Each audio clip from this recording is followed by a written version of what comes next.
ES6 promises are a powerful feature in JavaScript that provides a cleaner and more flexible way to work with asynchronous operations. Used for fetching data from a server, reading files, or making HTTP requests in a more manageable and elegant manner compared to traditional XHR requests and callbacks. Before we get into actual code, let's break down the fundamentals of ES6 promises. Creating a promise involves passing a function with two parameters, resolve and reject, to the promise constructor. Inside this function, you perform your asynchronous operation, and when it's completed, you either call resolve to indicate success or reject to indicate failure. So, for example, let's say your asynchronous function is a function that goes out to a server to get some API data. Well, that request is going to run, and eventually it'll come back with something. In this conditional, you might say, if the status code is 200, meaning it was okay, then run resolve. Otherwise, if the status was something bad, like 404 or 500, then reject it. Once the promise method has been created, it's time to actually consume the promise in the code. This is where two new methods come into play, then and catch. The then method is used to handle the fulfilled resolve state, meaning your asynchronous logic ran successfully and you're ready for your code to move on. The catch method is used to handle the rejected state. This is where something went wrong and you want to inform either your application or the user about it. Last but not least, there's the concept of chaining promises. Promises can be chained together to execute asynchronous operations sequentially or in a specific order.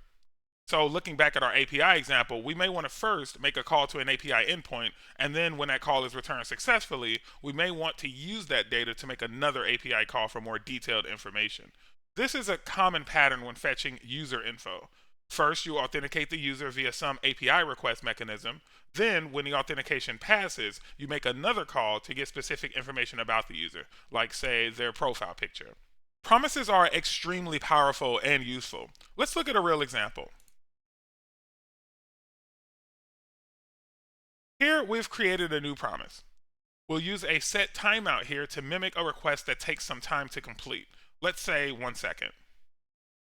After a second, we're given a number, but we won't know what that number is, right? We'll use the random method to generate a number that's somewhere between 0 and 1. And now for our conditional. Here we'll say if the number is more than, let's say, 0.5, we'll resolve our promise. Otherwise, we'll reject it and return a message stating why. Now let's use our promise. So here we're saying when the promise resolves, log promise resolved and show our result. Otherwise, if the promise was rejected, we log promise rejected and show the error property. Pretty cool, right? So let's save and run that. After a second, we can see promise resolved here because 0.78 or 0.8 is more than 0.5. We run it again. This time, however, we get a rejection because 0.09 is less than 0.5. We run that again, and this is random, right? So 0.8 is more than 0.5, so we get resolved. If we run it one last time, we get another resolve because 0.53 is greater than 0.5. Now let's look at an example of chaining things. For this example, let's say we want to fetch some data from the server. Notice that instead of our fetch data variable being the promise itself, it returns a promise. Okay, that's important. Now we'll say after the data is successfully returned, we'll need to do some really heavy and complicated processing of the data. That's where our next method comes in, this process data method. And finally, we need to take our process data and save it back to the server. So we'll create one more method for that, the save data method. With all those in place, we can finally use our method. So let's start by calling the fetch data method, which we know will return a promise. After that, we'll use the then method to pass in our second step as a parameter, in this case, our process data method. We do the same thing for save data. And ultimately, we define what to do when the final promise is resolved. In this case, we just log the message from the save data resolving successfully. So for us, that's data saved successfully. And of course, we need to capture any errors along the way using our catch method. Now let's run that and make sure it works.